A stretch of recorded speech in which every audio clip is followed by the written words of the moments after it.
Exactement, la rue a été bouclée, on ne peut plus accéder au siège de Libération, un périmètre a été installé tout autour du siège du journal.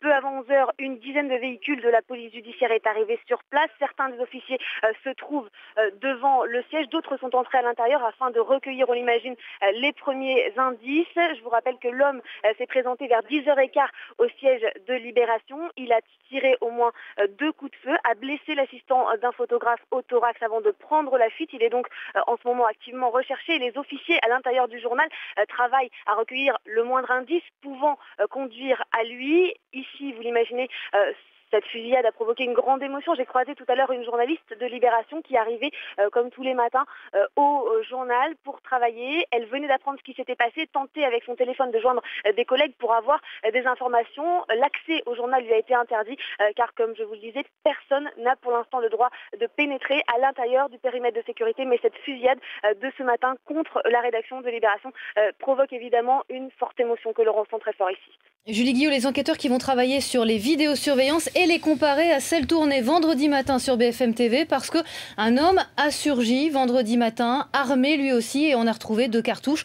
Forcément, on se demande s'il y a un lien.